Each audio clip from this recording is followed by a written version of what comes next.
জানেনই না, ইনফ্যাক্ট উনি আমাদের এখানে ডেকেছেন।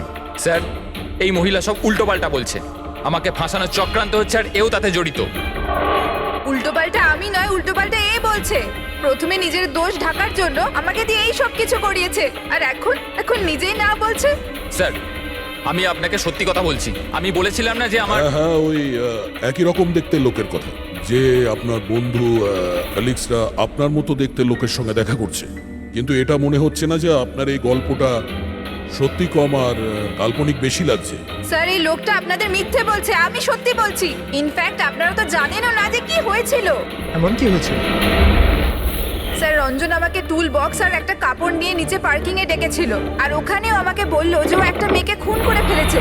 সেখানে আমরা লাশের টুকরো করে জলে ফেলে দিয়েছিলাম। স্যার প্লিজ আমায় বিশ্বাস করুন স্যার। একই রকম দেখতে একটা লোক এরকম করছে, আর না হলে সবাই মিলে চক্রান্ত করছে যেটাতে আমাকে ফাঁসানো হচ্ছে। এক মিনিট, এক সময়ের জন্য চুপ থাকুন। আর আপনি আপনার গাড়ির চাবিটা দিন এক্ষুনি, এই মুহূর্তে। আর এখান থেকে লিখে যাব। একবার এই এভিডেন্সগুলো ফরেন্সিক ল্যাবে যাক, তাহলেই আমরা জেনে যাব যে আপনাদের দুজনের মধ্যে কে সত্যি বলছে আর কে মিথ্যে বলছে।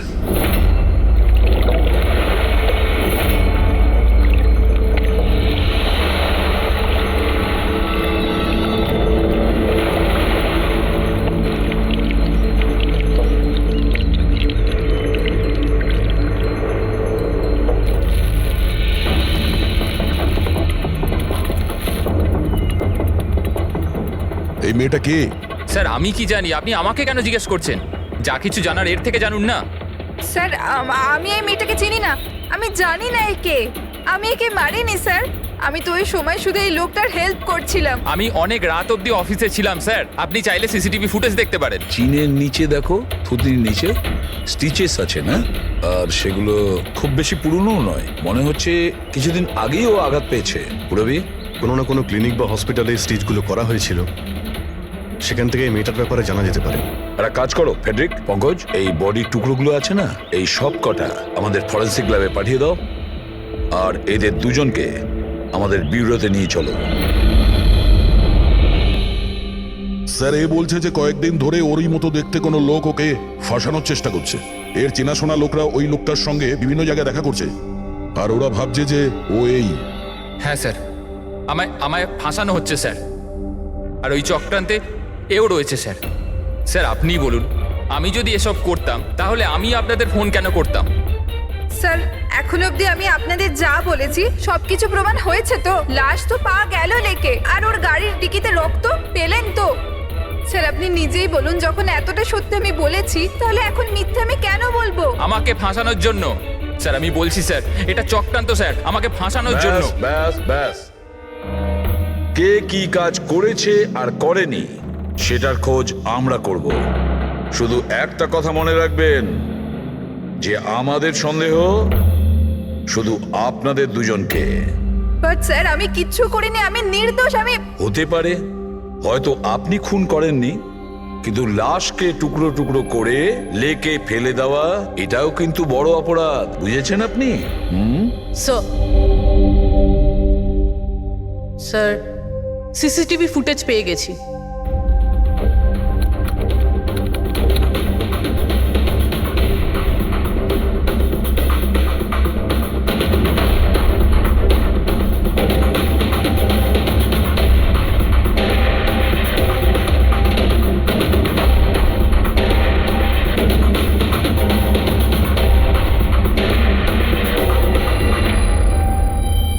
এ তো খালি।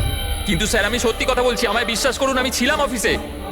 আমি বুঝতে পারছি না কেন আমায় দেখা যাচ্ছে না স্যার। মিস্টার রঞ্জন, আইন বিশ্বাসের উপর চলে না, প্রমাণ চাই। আপনার অফিসের যে ফুটেজ সেটা সবার সামনে, আপনি ওখানে নেই। তার মানে এটাই হচ্ছে যে আপনার মিসেস যেটা বলছে সেটাই সত্যি। না না স্যার, আমি সত্যি কথা বলছি স্যার, আমি অফিসেই ছিলাম। আমি বুঝতে পারছি না যেটা কিভাবে হলো। হ্যাঁ, কিন্তু আপনার অফিস ফাঁকা দেখাচ্ছে কেন? স্যার, রঞ্জন এই কোম্পানির সিইও। এই ফ্লোরে শুধু ওই থাকে, ও ছাড়া একজন পিয়নও আছে। সে সেদিনকে ছুটিতে ছিল। আচ্ছা, রঞ্জন বাবু ঠিক ওই দিনেই আপনার পিয়ন অ্যাবসেন্ট কেন? স্যার আমি সত্যি বলছি স্যার, আমি অফিসে ছিলাম। মিস্টার রঞ্জন, নিজেকে নিরপরাধী প্রমাণ করবার জন্য কোনো রকম প্রমাণ আপনার কাছে নেই, বুঝেছেন? আরে কুন্দন, ভালো হয়েছে তুই এসে গেছিস ভাই। এরা বলছে যে আমি কারো খুন করেছি। আরে আমি কাউকে কিভাবে মারতে পারি বল না, বোঝা না ভাই। এ করতে পারে না স্যার। স্যার এর জীবনে একটা মাছি পর্যন্ত মারেনি। হ্যাঁ এটা ঠিক যে ও মাঝে মাঝে খুব রেগে যায়, রাগকে কন্ট্রোল করতে পারে না। হ্যাঁ স্যার, অনেক দিন ধরে চিকিৎসা চলছে ওর, ওষুধপত্রও খান রঞ্জন দাদা, কিন্তু কখনো কখনো যদি ওষুধ খেতে ভুলে যায় তাহলে নিজেকে সামলাতে পারেন না। এই কথাটা তুমি আমাদের কেন বলনি? স্যার আমি ওই শুধু আপনাকে নয়, কাউকেই হয়তো বলেনি কথা। আমার ক্ষমতা চলতো তো তার এই বিয়েটা হতেই দিতাম না। আমি তো আমার মেয়ের কাছে হেরে বসে আছি। এই লোকটা তো একটা সাইকো সাইকো। এই রঞ্জন একজন মানসিক রোগী। এর পার্সোনালিটি ডিসঅর্ডার আছে।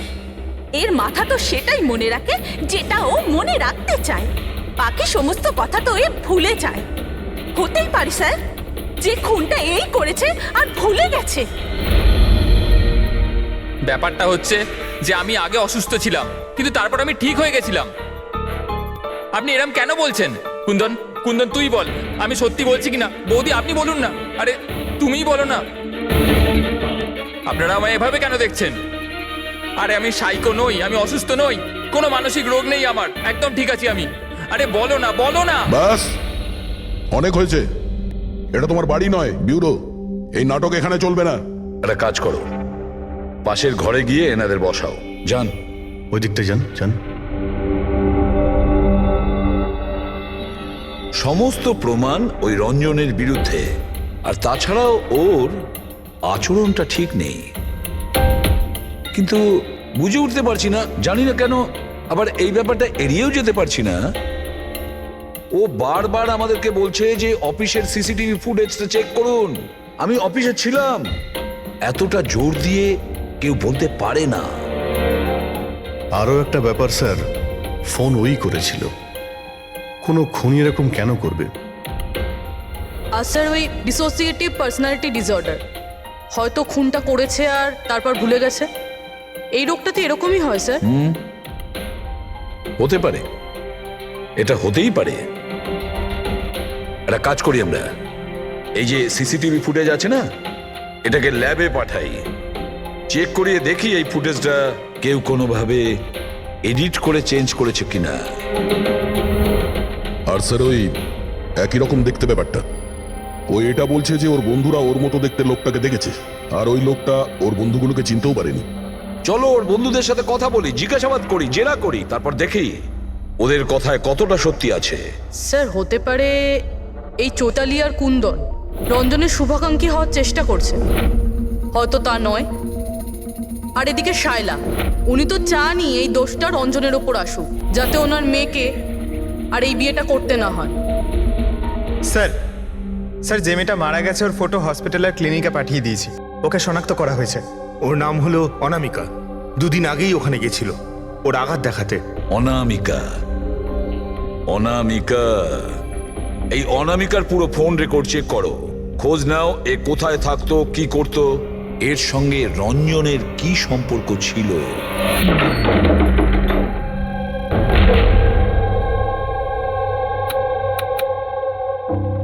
স্যার অনামিকা হসপিটালে এই অ্যাড্রেসটাই দিয়েছিল। এবার কি করি?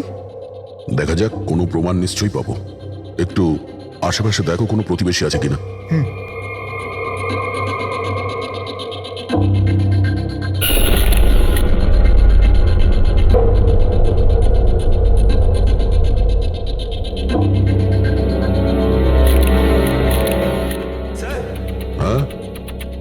এর নাম অঙ্কিত, অনামিকার প্রতিবেশী। হ্যালো স্যার, কি হয়েছে বলুন? অনামিকা ঠিক আছে তো? না, অনামিকার খুন হয়ে গেছে, আর আমরা সেই জন্যই এর তদন্ত করছি। আপনি ওর ব্যাপারে কিছু বলতে পারেন যার সাহায্যে আমরা খুনি পর্যন্ত পৌঁছতে পারি? না স্যার, আমি ওর ব্যাপারে বেশি কিছু তো জানি না। হ্যাঁ, তবে এটুকু জানি যে ও অ্যাসিস্ট্যান্ট ডাইরেক্টর ছিল আর এখন একটা ইন্টারন্যাশনাল শর্ট ফিল্মে কাজ করছিল। ইন্টারন্যাশনাল শর্ট ফিল্মে? আচ্ছা, ওর কোনো বন্ধু কিংবা আত্মীয় যে এখানে ওর সঙ্গে থাকতো? ও তো এনারাই ছিল স্যার, এই কিছু মাস আগেই এখানে থাকতে এসেছিল। আমি তো ওর পরিবারের কাউকে দেখিনি। হ্যাঁ, ওর একটা বয়ফ্রেন্ড ছিল যার সাথে ও ঘন্টার পর ঘন্টা ফোনে কথা বলতো। ও ফোনে যার সঙ্গে কথা বলতো ও যে ওর বয়ফ্রেন্ড ছিল এটা আপনি কি করে জানলেন? স্যার আসলে আমি ওর কথাগুলো শুনেছিলাম। ও ব্যালকনিতে দাঁড়িয়ে ওর সাথে খুব জোরে জোরে কথা বলতো অনেকক্ষণ। আর ওদের কথা শুনে মনে হতো স্যার ওর বয়ফ্রেন্ড ভালো লোক নয়। ঝগড়া হতো খুব দুজনের। কথা শুনে মনে হতো নিজেদের মধ্যে মারপিটও করে। ইনফ্যাক্ট এই দুদিন আগেই ওরা নিজেদের মধ্যে মারপিট করেছে। ওর মুখেতে সেলাইও পড়েছিল আর ওর চোখেও আঘাত লেগেছিল স্যার।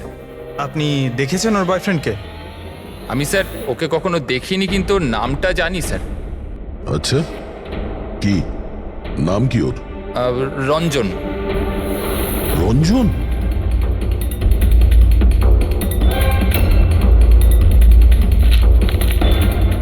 স্যার, হ্যাঁ, এই দেখুন, এই অনামিকার পাসপোর্টে এই বার্সেলোনার ভিসা লাগানো রয়েছে। বার্সেলোনা? এ কি স্পেনে যেতে চাইছিল নাকি? স্যার অনামিকা স্পেন থেকেই এসেছিল স্যার। আমি ওদের কথা শুনেছিলাম। স্যার ও বিরক্ত হয়ে গেছিল রঞ্জনের জন্য, সারা জীবনের জন্য স্পেন ফিরে যেতে চাইছিল। স্যার, আমার মনে হয় ওর খুন রঞ্জনই করেছে। ও চাইতো না যে ও স্পেনে চলে যাক।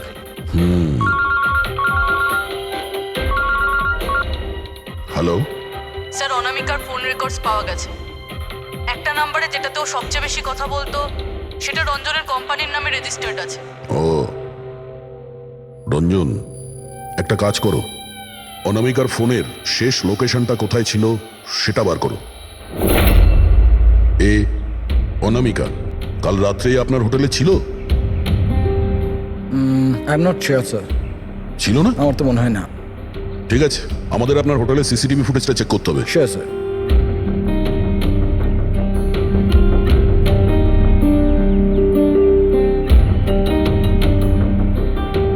এই তো অনামিকা।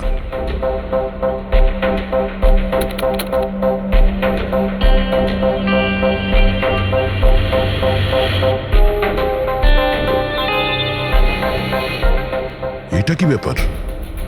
ও ভেতরে গেল একটা হ্যান্ডব্যাগ নিয়ে আর বাইরে এলো একটা লাগেজ নিয়ে। আর সঙ্গে এই ছেলেটা কি?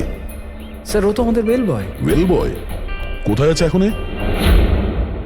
কাল রাত্রে তুমি যখন ওই মেয়েটার লাগেজ নিয়ে বাইরে যাচ্ছিলে তখন ওর জন্য কেউ অপেক্ষা করছিল বাইরে? হ্যাঁ স্যার, একজন লোক তো ছিল, ওর জন্য ওয়েট করছিল। কে ছিল? লম্বা রোগা করে একজন ছিল। লম্বা রোগা করে? এ ছিল ওই লোকটা? স্যার মনে হচ্ছে তো এরকমই ছিল। দেখে তাই মনে হচ্ছিল মানে? স্যার ও দূরে দাঁড়িয়ে ছিল, তাই আমি ঠিকমতো দেখতে পাইনি। ও, তার মানে এই রঞ্জন, ও আমাদের মিথ্যে কথা বলেছে। ও অনামিকাকে আগে থেকেই চিনতো আর শেষবার অনামিকা ওর সাথেই ছিল। রঞ্জন বলছে যে আপনারা ওকে আলাদা আলাদা জায়গাতে দেখেছিলেন, কিন্তু ও বলছে ও ওখানে ছিলই না। ব্যাপারটা কি বলুন তো? স্যার আমি একদিন কফি শপে কফি খাচ্ছিলাম, আমি দেখলাম যে রঞ্জন বাইরে কারোর সাথে কথা বলছে। রঞ্জন, রঞ্জন, এই রঞ্জন! স্যার আমি যখন ওকে ডাকলাম ও জানি না কেন আমার কথা না শুনে অন্যদিকে চলে গেল। রঞ্জন! কিন্তু স্যার যখন আমি এই ব্যাপারে ওর সঙ্গে কথা বললাম তখন ও বললো যে ওখানে ছিলই না। আমি জানি না ও কেন মিথ্যে কথা বললো। আর লীলা দেবী, আপনি ওকে আপনি কোথায় দেখেছিলেন? কান্দিওয়ালাতে একটা জুয়েলারি শপে। ওর সঙ্গে একটা মেয়েও ছিল। রঞ্জন, রঞ্জন! আচ্ছা, এই মেয়েটা ছিল কি? হ্যাঁ স্যার, এই মেয়েটাই ছিল। কিন্তু যখন ওর সঙ্গে আমি ফোনে কথা বললাম, বলতে শুরু করলে আমি তো ওখানে ছিলামই না। আর তোমার সঙ্গে কি এটাই ঘটেছে? হ্যাঁ স্যার, ও বাজারেতে আমার সামনে দিয়ে যাচ্ছিল। আমি ওকে হাত দেখালাম, হাই বললাম, মদন রে, কিন্তু ও সরাসরি আমায় ইগনোর করলো, অটোতে বসলো, চলে গেল। এদিকে দেখ ভাই, আমি রঞ্জন, রঞ্জন! ঠিক আছে, thank you very much. Sir এদের কথা শুনে মনে হচ্ছে রঞ্জন ইচ্ছে করে ওদের সামনে এসেছিল আর এরকম বিহেভিয়ার করেছে। কিন্তু অভিজিৎ, কি কারণ হতে পারে? এরকম ব্যবহার কেন রঞ্জন করেছিল? না না না না, কিছু না কিছু গোলমাল তো নিশ্চয়ই আছে অভিজিৎ। যেখানে যেখানে এরা রঞ্জনকে দেখেছে না, দেখি ওখানে কোনো সিসিটিভি ফুটেজ পাওয়া যায় কিনা।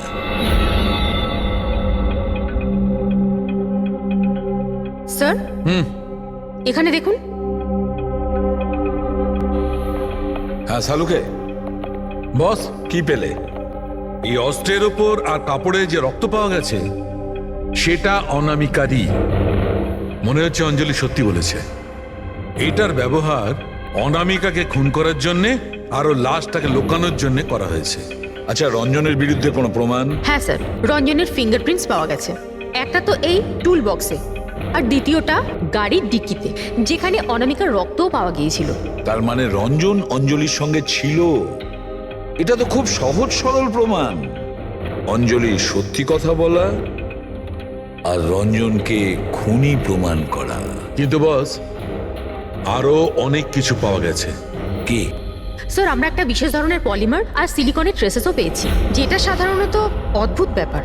সিলিকন আর পলিমার, এটা তো সত্যিই অদ্ভুত ব্যাপার। আরো একটা বিশেষ কথা দেখাচ্ছি, এসো। এই কেমিক্যাল বস, এই বিশেষ কেমিক্যালটা আমরা সব জায়গায় পেয়েছি, কাপড়ে, টুল বক্সে, অস্ত্রের উপর, সব জায়গায়। আর এটা ছাড়া এই দেখো, এই কিছু সায়ানাইড, কিছুটা ক্লোরাইড, এইসব কেমিক্যাল। সবচেয়ে বড় কথা হচ্ছে এই যতগুলো কেমিক্যাল আছে এই সিচুয়েশনে এখানে এগুলো থাকাই উচিত নয়। রঞ্জন, এই রঞ্জনের স্বাধীন থাকা চলবে না। রঞ্জনের একা থাকা খুবই বিপজ্জনক। যে তুমি অনামিকার বয়ফ্রেন্ড? না স্যার। কিন্তু তুমি ওকে অনেক মারধরও করতে। না না, এটা একদম মিথ্যে স্যার, ভুল কথা এগুলো। লোকে আমার নামে বিভিন্ন কথা বলে বেড়ায়, কিন্তু সত্যিটা তো হলো যে আমি কোনো অনামিকাকে চিনি না। আচ্ছা, এই তোমার ক্রেডিট কার্ডের বিলস এগুলো তো চেনো না? এই দেখো, এই অনামিকার বার্সিলোনার ফ্লাইটের টিকিট তোমার ক্রেডিট কার্ড থেকে কেনা হয়েছে। আর ও যে নাম্বারটায় ঘন্টার পর ঘন্টা কথা বলতো সেটা তোমার কোম্পানির নামে রেজিস্টার করা আছে। আর সব থেকে বড় কথা, তোমার গাড়ির ডিকিতে অনামিকার রক্তের ছাপ পাওয়া গেছে।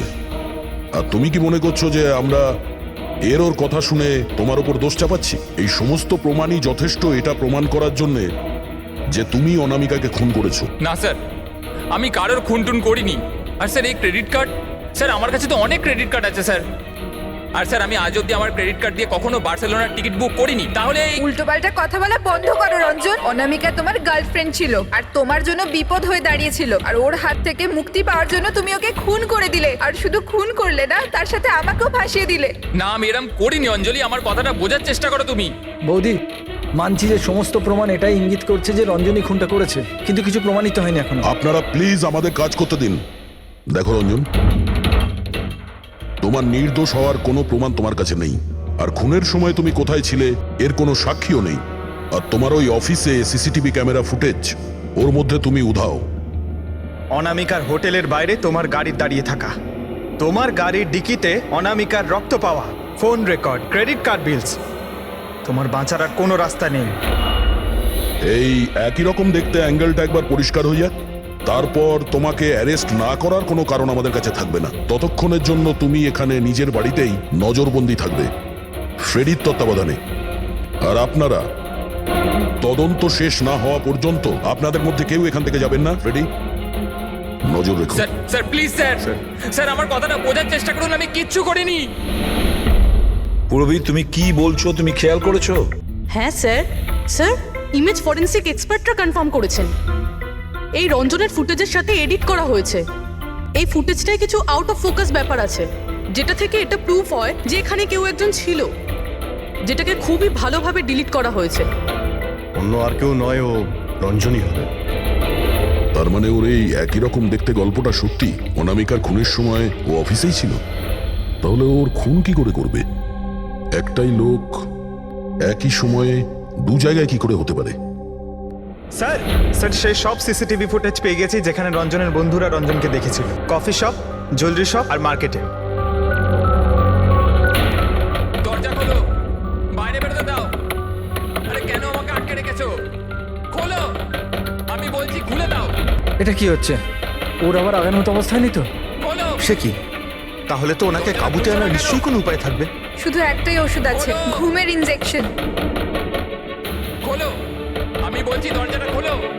আরে এইভাবে কেউ কাউকে আটকে আমার তো খুব ভয় লাগছে। মাথা খারাপ হয়ে গেলে আবার কিছু করে নেবে না তো?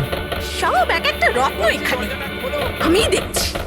আরে কেন আটকে রেখেছো আমায়?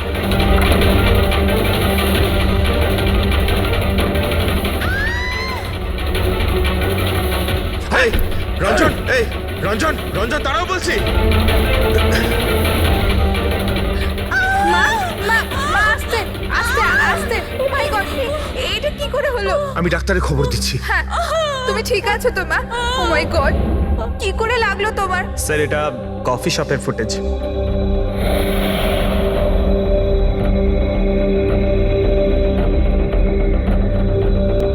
স্যার এবার জুয়েলারি শপ।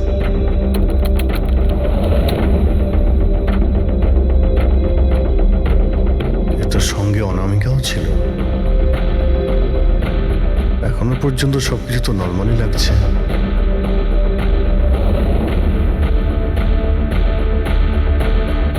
স্যার এবার মার্কেট প্লেস।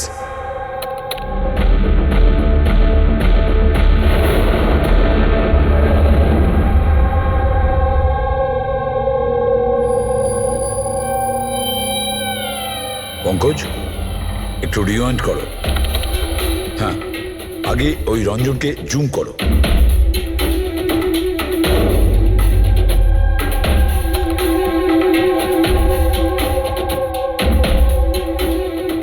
এই দেখো, এর এর হাঁটা চল একটু আলাদা। ও অন্য ধরনের জুতো পরে রয়েছে।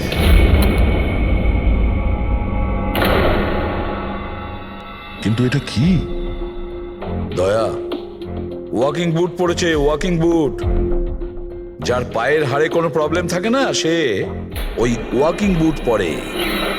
কিন্তু রঞ্জনের পা তো একদমই ঠিকঠাক আছে। সেটাই তো, এটা তো হতেই পারে না। তাহলে ও কি? হ্যাঁ শালুকে বলো, কি এখনই? আচ্ছা ঠিক আছে, আমি আসছি। শালুকে ফরেন্সিক ল্যাবে ডেকেছে, এখনই যেতে হবে। চলো। হ্যাঁ ফেডরিক বলো, কি বললে তুমি? ঠিক আছে, হ্যাঁ ওখানেই থেকো। ফেডরিক বলছিল রঞ্জন পালিয়ে গেছে শায়লার ওপর আঘাত করে। কিন্তু ফ্রেডি তো ছিল ওখানে। সেটাই তো। একটা কাজ করো দা, তুমি আর পঙ্কজ ওখানে চলে যাও, আমরা ফরেন্সিক ল্যাবে যাচ্ছি। আচ্ছা শালুকে, তুমি রঞ্জনকে গ্রেফতার করতে বারণ করেছিলে, ব্যাস ও তো ওদেরকে আঘাত করে পালিয়ে গেছে। আর তুমি এখানে এসব কি করছো? এখানে এখানে এরকম মিউজিয়াম সাজিয়েছো কেন? মিউজিয়াম নয় বস, তাহলে? এটা হচ্ছে সেই ধাঁধাটার জবাব যেটা আমরা সলভ করতে পারিনি। হ্যাঁ, রঞ্জন পালিয়ে যাওয়াতে আমার খুব আফসোস হয়েছে, কিন্তু আই এম শিওর তোমরা ওকে ঠিক ধরে ফেলবে। তোমাদের মনে আছে ওই যে কেমিক্যালটা আমরা ক্রাইম স্পটে পেয়েছিলাম? তো তার সঙ্গে ওর কি সম্পর্ক? সেটা আমি আপনাদেরকে বলছি। আপনি কে? এ হচ্ছে জগৎ। এক মিনিট, সবকিছু বুঝতে পারবে বস। বেহুল, হাই স্যার। এবার এর সঙ্গে আবার এই কেসের কি সম্পর্ক? আপনারা ওর সাথে একটু মন দিয়ে কথা বলুন, দেখুন সবকিছু জানতে পারবেন। এটা বলুন তো যে আপনি কে, আর এই কেসের সঙ্গে আপনার কি সম্পর্ক?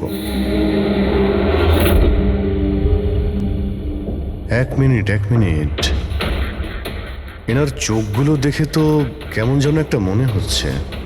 শুধু চোখই নয়, এনার তো পুরো মুখের মধ্যেই কিছু গোলমাল আছে অভিজিৎ, ফেসের ওপরে গোলমাল আছে।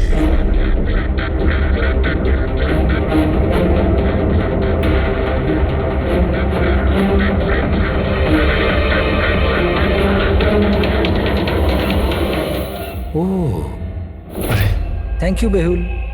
এটা কি? আমি বলছি বস, ওই কেমিক্যালস যেটা ক্রাইম স্পটে পাওয়া গেছিল, আসলে ওই কেমিক্যালটা এই ধরনের মাস্ক আর নকল রক্ত তৈরি করতে কাজে লাগে। বিশেষ করে এই সিলিকন মাস্ক, যেটা ওই সিনেমাতে ব্যবহার হয়। সব থেকে বড় ব্যাপার হচ্ছে এর মধ্যে চোখের পাতা থাকে না, আর চোখের জন্য এখানে গর্ত একটা থাকে আসল মুখের মতো, যাতে যে এটা পড়বে তার আসল চোখটা এই গর্ত থেকে বেরিয়ে এসে যাতেও দেখতে পায়। আর স্যার, এটাকে বানানো কিন্তু অত সহজ নয়। হাই কোয়ালিটির সিলিকন আর পারদর্শী লোকই এটা বানাতে পারে। লেটেস্ট টেকনিকের জন্য স্যার এটা যে পড়বে তার যে মুখের ভাব সেটাই মাস্কে ফুটে উঠবে। এর থেকে তো একটা কথা পরিষ্কার অভিজিৎ, কেউ রঞ্জনের মতো দেখতে হুবহু একটা মুখোশ বানিয়েছে, একটা মাস্ক বানিয়েছে। রঞ্জনের মতো হাইটের কেউ ওরই মুখের মতো কোনো মাস্ক বানিয়েছিল আর লোকেদের বোকা বানাচ্ছিল। হ্যাঁ, আর সেই জন্যই সবাইকেও দূর থেকে দেখা দিয়েছিল, কারণ যদি কাছে আসতো তাহলে সবাই বুঝে যেত ও কোনো মাস্ক পরে আছে। আর স্যার অঞ্জলি, ও তোর সাথেই ছিল, ওর সাথে কথাও হয়েছে, ওর সাথে লাশটা লুকোনোর চেষ্টা করেছে। ওর মুখে রক্তও লেগেছিল আর ওখানে লাশগুলোকে কাটছিল আর লুকিয়ে রাখার চেষ্টাও করেছিল, তাই হয়তো তাড়াহুড়োতে কোনো খেয়ালই করেনি। আর তাছাড়াও এই যে একই রকম দেখতে না, নিশ্চয়ই ওর পায়ের হাড়ে কোনো প্রবলেম ছিল, তাই ও ওয়াকিং বুট পরেছিল। আর এই মাস্ক তৈরি করাও এত সহজ নয়। স্যার এই মাস্ক ফিল্ম প্রজেক্টেই কাজে লাগে। ও হ্যাঁ, তবে এটুকু জানি যে ও অ্যাসিস্ট্যান্ট ডাইরেক্টর ছিল আর এখন একটা ইন্টারন্যাশনাল শর্ট ফিল্মে কাজ করছিল। স্যার দয়া বলছিল যে অনামিকা ও নাকি কোন ইন্টারন্যাশনাল শর্ট ফিল্মে কাজ করছিল। ওর পক্ষে এগুলো করা তো খুবই সহজ। তার মানে ও রঞ্জনের গার্লফ্রেন্ড ছিল না, ওকে নিজেরই খুনে ফাঁসানোর চেষ্টা করেছিল। সেই জন্যই ও বেল বয়কে গাড়ি অব্দি নিয়ে গিয়েছিল। স্যার নিজের প্রতিবেশীর সামনে রঞ্জনের সাথে ফোনে কথা বলার নাটক করেছিল। মানলাম অভিজিৎ, আমি মানলাম, কিন্তু কেউ নিজের মৃত্যুর ষড়যন্ত্র নিজে কেন করবে? মানে আমি বলতে চাইছি, অনামিকা তার নিজের মৃত্যু কেন নিজে ডেকে আনবে? না না না না, কিছু তো একটা গোলমাল আছেই। কেউ তো একজন আছে যে অনামিকাকে শিখণ্ডি খাড়া করেছে, আর সেই পুরো কেসটার মাস্টার মাইন্ড, বুঝেছো? আপনাদের মাথা খারাপ আছে? ফ্রেডি ইনজেকশন নেওয়ার জন্য ভেতরে গেছে আর তোমরা ওই লোকটাকে ছেড়ে দিলে। আমরা তোকে পালাতে দিইনি, আমরা কি দরজা খোলার কি দরকার ছিল? ওই লোকটা যে মানসিক অবস্থা নিয়ে এখান থেকে পালিয়ে গেছে, কে জানে কার সাথে কি করে দেবে। শায়লা দেবীর ওপর হামলা করেই দিয়েছে। স্যার একটা কথা বুঝতে পারলাম না, ওরা তোমাদের দুজনের সামনে থেকে পালালো আর তোমরা ধরতে পারলে না ওদের? স্যার আমরা খুব ভয় পেয়ে গেছিলাম আর সব কিছু এত তাড়াতাড়ি হলো। স্যার আমরা যদি মাঝখানে আসতাম তাহলে আমাদের উপরও তো হামলা করতে পারতো না স্যার। হ্যাঁ, যেমন ভাবে আন্টিকে হামলা করেছিল আমাদেরও করতে তাহলে। হ্যাঁ, এক মিনিট শায়লা দেবীর ওপর হামলা? কিন্তু কিভাবে? ওর কাছে অস্ত্র কি করে এলো? এখানে তো কোনো অস্ত্র ছিল না, আমরা সমস্ত অস্ত্র সরিয়ে দিয়েছিলাম। হ্যাঁ স্যার, শুধু ঘরে কেন, কিচেনেও সবজি কাটার কোনো ছুরি পর্যন্ত নেই।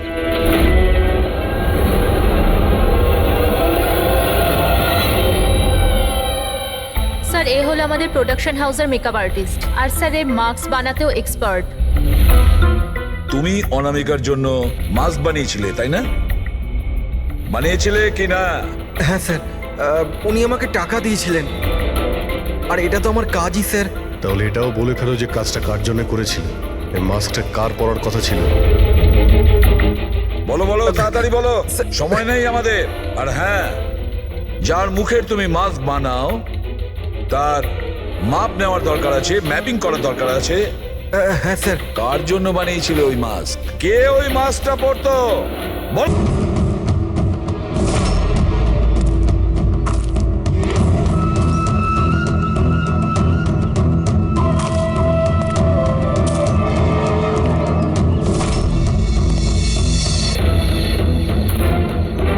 কে তুমি? হ্যাঁ, কে তুমি? কি চাও? কেন আমাকে বেঁধে রেখেছো? আমার তো মনে হয়েছিল আমাকে দেখে তুমি খুব খুশি হবে, কারণ আমিই তো হচ্ছি সে যাকে তুমি খুঁজে চলেছ। তোমারই আর এক রূপ। রূপ? কিন্তু তোমার মুখ তো আমার সাথে মেলে না। কারণ এটাই, আমি তোমার মতন মুখের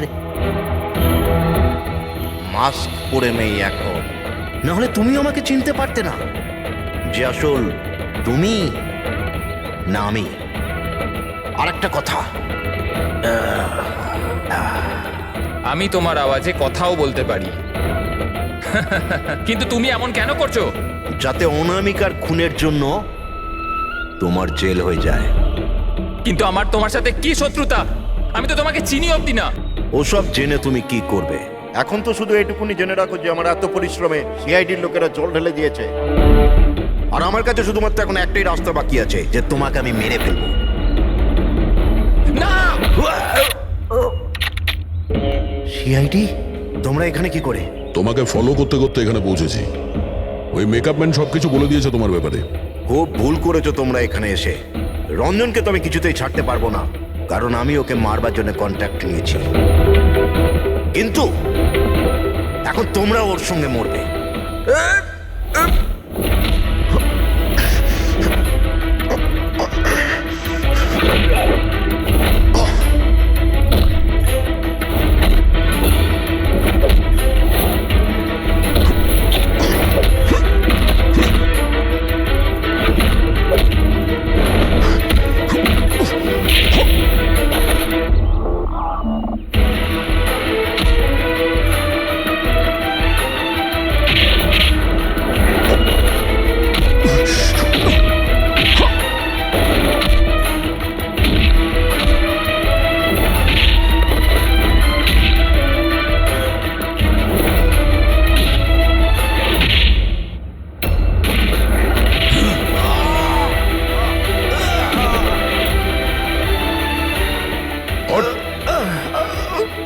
তোকে মারার কন্ট্রাক্ট দিয়েছিল?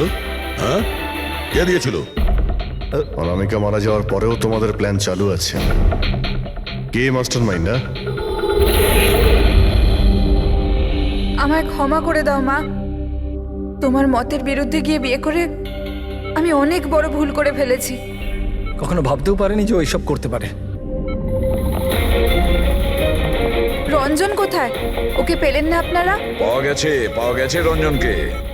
আপনারা সবাই এটা জেনে হয়তো অবাক হবেন যে রঞ্জন নির্দোষ। এটা আপনারা কি বলছেন? খুন রঞ্জনই করেছে? একদম না, রঞ্জন খুন করেনি। খুন করেছে আপনাদের মধ্যেই কেউ একজন। আমরা? কিন্তু আপনি তো জানেন যে এদের সবার উপস্থিতিতেই রঞ্জন আমাকে আঘাত করেছে। কি করে করলো? মানে কোন জিনিস দিয়ে আপনার উপরে আক্রমণ করেছিল? আমি বলেছিলাম না যে ও ছুরি দিয়ে আমাকে আঘাত করেছিল। কিন্তু ছুরি তো ছিল না ঘরে, আমরা সমস্ত অস্ত্র সরিয়ে দিয়েছিলাম আগে থেকেই। আপনার এই আঘাত ছুরি দিয়ে নয়, বরং নেইল ফাইল, নখ কাটার জন্য যেটা ব্যবহার করা হয়, আপনার এই আঘাত সেটা থেকে লেগেছে। মনে হচ্ছে উনি এখনো কনফিউজড। কোনো ব্যাপার নয়, ওনাকে আমরা সাহায্য করছি। ফ্রেডি,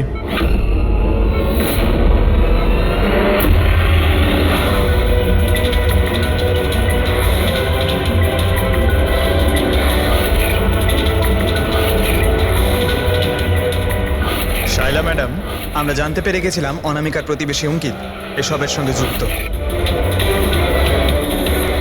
তো এই জন্য আপনি আমায় বাড়ি থেকে তাড়িয়ে দিয়েছিলেন, যাতে আমার কিডন্যাপ করে আপনি আমাকে খুন করতে পারেন। মা, তুমি এই খবরদার, খবরদার, যদি আমাকে মা বলে ডেকেছিস তো। মা শব্দের অর্থ কি হয় তোমরা দুজন জানো? স্যার, এ আমার অনিচ্ছা সত্ত্বেও রঞ্জনের সাথে বিয়ে করলো আর আমার সাথে সব সম্পর্ক চিরদিনের মতন ত্যাগ করলো। আর আজ এরা আমার সম্পত্তির অধিকার চাইতে শুরু করেছে। এই সব এই রঞ্জনের কাজ। এই উস্কেছে আমার মেয়েকে, আমার একমাত্র সন্তান, নিজের স্বামীর সঙ্গে মিলে ধীরে ধীরে আমাকে বিষ দিয়ে মারতে শুরু করলো।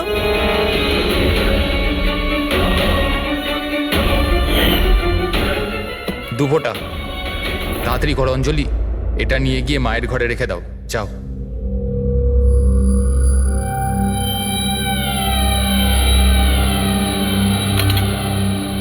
কিন্তু আপনি অনামিকার খুন করলেন কেন? ওর কোনো দোষ ছিল না, কিন্তু আমার কাউকে তো একটা দরকার ছিল এই সব কিছু করার জন্য। কিন্তু আমি এদের দুজনকে শাস্তি দিতে চেয়েছিলাম যে রঞ্জনের ফাঁসি হয়ে যাক আর অঞ্জলির সারা জীবনের মতো জেল। শায়লা দেবী, এদের প্রতি আপনার ঘৃণা আপনাকেও এদেরই মতন অপরাধী বানিয়েছে। এদের দুজনের তো শাস্তি হবেই, আপনার প্রাণ নেওয়ার চেষ্টা করেছে বলে। কিন্তু আপনারও কঠোর থেকে কঠোরতম শাস্তি হবে অনামিকাকে খুন করার অপরাধে।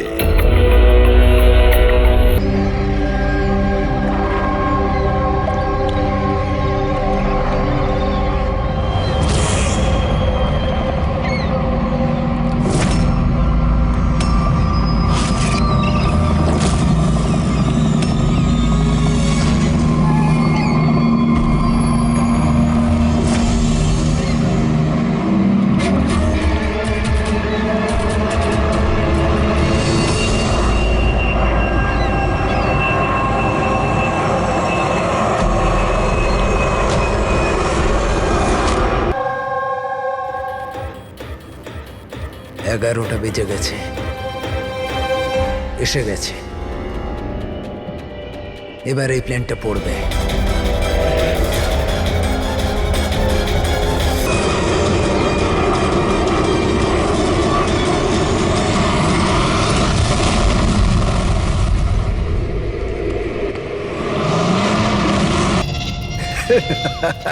মজা দেখলাম।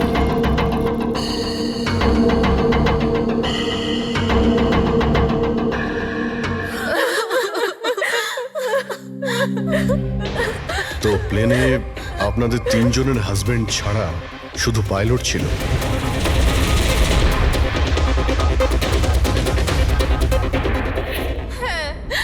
আর এখনো অবধি কোনো খবর পাননি আপনারা? দেখুন, অথরিটিকে পুরো জিজ্ঞাসাবাদ করেছি, আর ওরা বলেছে যে প্লেনে কোনো টেকনিক্যাল প্রবলেম ছিল না। তাহলে আপনাদের এরকম কেন মনে হচ্ছে যে ওটা অ্যাক্সিডেন্ট ছিল না, ওটা প্লেন ক্র্যাশ ছিল না, বরং কেউ জেনে শুনে ওদেরকে খুন করেছে? ওনাকে অনেক দিন ধরে কেউ ফোন করে হুমকি দিচ্ছিল। দেখুন, আপনাদের হাজবেন্ড তো নামি দামি বিল্ডার্স, তাই হুমকি দেওয়া ফোন তো আপনাদের আসতেই পারে, তাই না? কিন্তু এক্স্যাক্টলি কি হয়েছিল বলুন তো আপনারা। হ্যাঁ, ওরা তিনজন সুরাট যাচ্ছিল কোনো জমি কিনতে, কিন্তু কিছু বিল্ডার্স ছিল যারা চাইতো না এই ডিলটা হোক। হ্যাঁ স্যার, কোটি টাকার ডিল ছিল। নিশ্চয়ই এই কাজ ওদের মধ্যেই কারোর হবে। আচ্ছা, হুমকি দিয়ে কেউ ফোন করলো আর আপনারা পুলিশের কাছে কেন রিপোর্ট করেননি? স্যার, আমরা পুলিশের কাছে যেতে চেয়েছিলাম, তো আমাদের হাজবেন্ডরা আমাদের বাধা দিল। হ্যালো, কে বলছেন? খবরদার যদি ওই সুরাটের জমিটার ব্যাপারে ভেবেওছো তুমি, বুঝেছ? হুমকি দিচ্ছেন? হুমকি দিচ্ছেন আমাকে? হুমকি ভাবো তুমি। কাল সকাল 11টার সময় তোমার জীবনের শেষ নিঃশ্বাস নেবে তুমি। আপনার যা করার করে নিন, এই ডিল তো আমি করেই ছাড়বো। প্লেন ক্র্যাশও ঠিক 11টার সময় হয়েছিল স্যার। 11টা বেজে গেছে, এবার এই প্লেনটা পড়বে।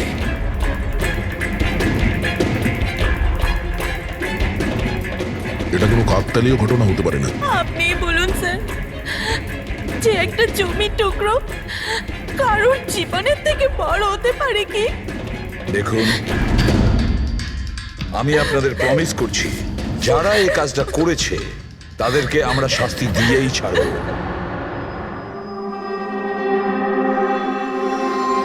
স্যার, আমাদের 5 বছর হয়ে গেছে এই কাজ করছি, আজ পর্যন্ত একটাও ভুল হয়নি।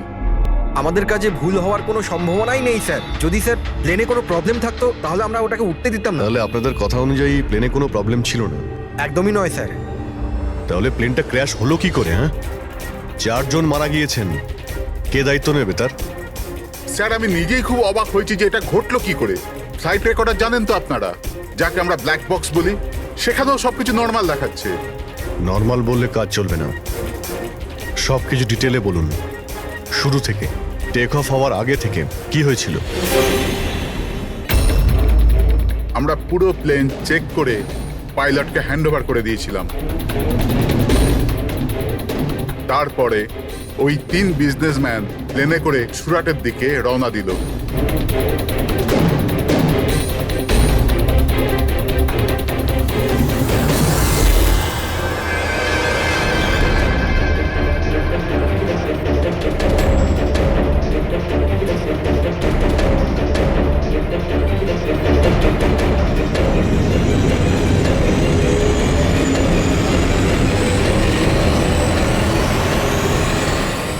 স্যার, আমরা টেক অফের পারমিশন রেডিওর ফ্রিকোয়েন্সি থেকে পাই, মেন টাওয়ার থেকে। কাল আমাদের পুরো ইনফরমেশন পাওয়ার পরই আমরা টেক অফের প্রক্রিয়া শুরু করেছি। হ্যাঁ ফ্রেডি, কি